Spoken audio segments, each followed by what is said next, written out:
I'm Ramsey Bergeron of Bergeron Wellbeing. Thank you for joining me today on Coach's Corner. And who do you think you are? That's the topic of today, is who do you think you are? So many of us define ourselves by our job. I'm Ramsey Bergeron, life coach. Ramsey Bergeron, in the past, personal trainer. Ramsey Bergeron, actor.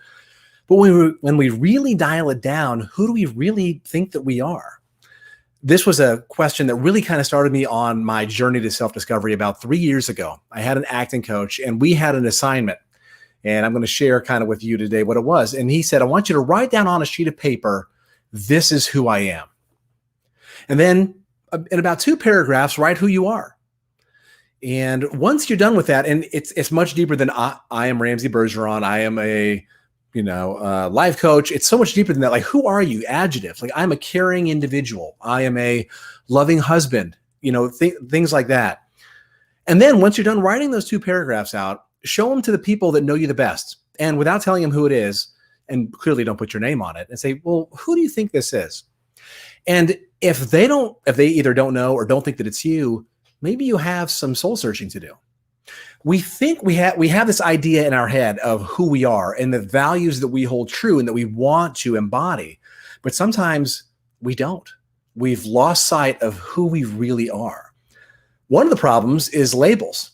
Like, if you have your identity as like, hi, I'm Ramsey Bergeron, life coach. What if I'm no longer a life coach? Have you ever lost your job? And that job was you. Whenever you introduced yourself, like, hi, I'm so-and-so, this is what I do. Well, your sense of identity kind of goes away. And because so many of us, especially here in the States, we tie our sense of who we are to our jobs.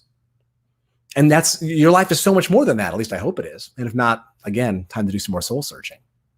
Looking at it from the point of impermanence, like, if anything you use to describe yourself could change as an adjective, is that really who you are? Like, as much as I would love to say I'm a loving husband, what if one day I'm not a husband? What if I say the same thing about being a loving parent or loving son? So we have to remember that labels that we put on ourselves aren't permanent. We have to remember that there's impermanence going on. And a lot of who you think you are stems from when you were a kid. Let me show you. Actually, I'm going to hold off on that for a second. So, like, I grew up in Arkansas, rural Arkansas. I moved there when I was 6 years old from Geneva, from Switzerland, and the Middle East. My mom's Arabic. So growing up as a half Arab kid in Arkansas, I was really made to feel pretty terrible. I was called every racist name in the book, and that really stuck with me. Like, my sense of who I was less than. I was not as good as anyone else. I was a second-class citizen. And it really took me a long time to kind of work through that. And still to this day, I have some of those chips on my shoulder. We all, the version of ourselves that we paint in the world, we don't base on what we think. So here's a quote that I do want to share with you. I am not what I think I am, and I am not what you think I am. I am what I think you think I am.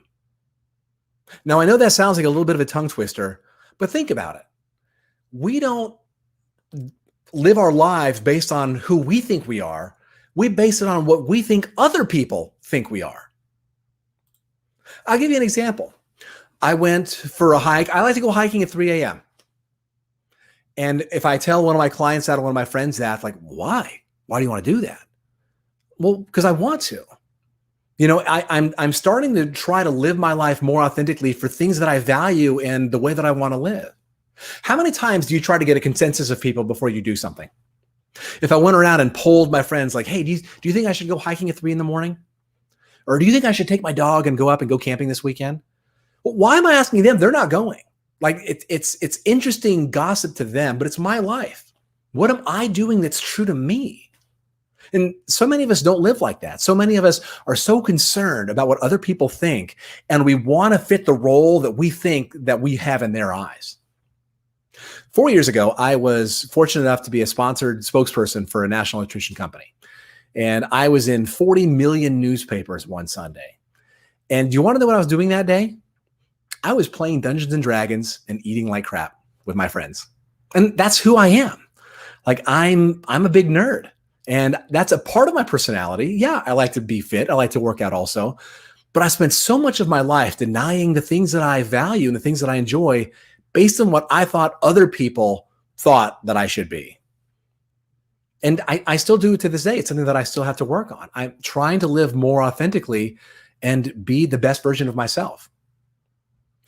So many of us also, the reason that we're looking for other people's opinion is because we don't know who we are. So we're basing it on what we think other people think that we should be. So we're seeking for that meaning. We're seeking for that thing that gives us our definition of life. And we're always looking outside. And the ironic thing is that's not where it is. I always come back to meditation because I really feel it's such a crucial way to create that space between stimulus and reaction. Instead of just having that lizard brain where something happens, I react. Oh, they don't approve of this. I'm going to change my behavior so they do approve of this. Instead of being still and think, is that really who I am and what I want to do? Like if you were to ask a kid who's playing, like, why are you playing? Well, I don't know. It's fun.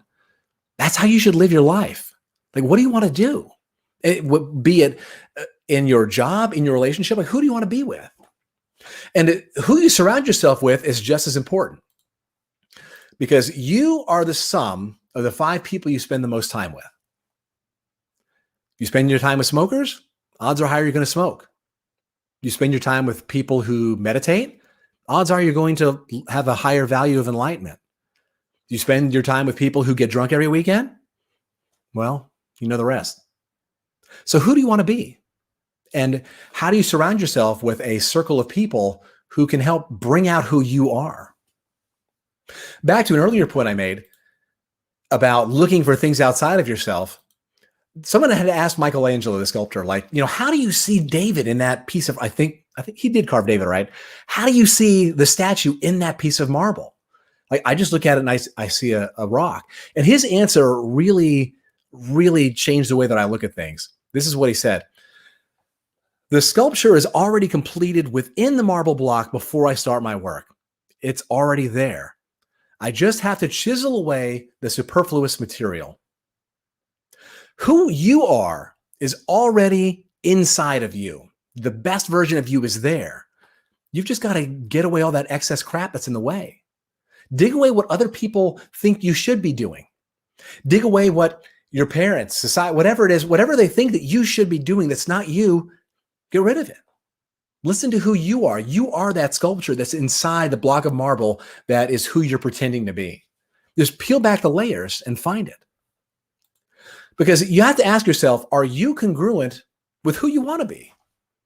Like whenever you did that earlier experiment of this is who I am, and you wrote the things down and you handed it to other people, if you didn't like, and again, we're not living for them, but just seeing the reflection, are we the reflection of who we think we are in the world? And if not, how are you going to change that? How are you going to be the person that you were meant to be? So if I were to give you one piece of advice on what to do, be unapologetically you. Stop being the fake person that the world wants you to be. I used to spend so much of my time being the zany, outgoing, crazy guy, which I still enjoy having a sense of humor. But so much of it was overcompensating for the insecure kid that I really still am. So whenever you're more authentic and you find who you are and you're just unapologetically you, life is so much more peaceful because you're not constantly walking on eggshells about like, oh my gosh, are they going to judge me? What are they going to think of me? Because if they do judge you, that's more of a reflection of them than it is of you. Yeah, I still play Dungeons and Dragons every other Sunday with my friends.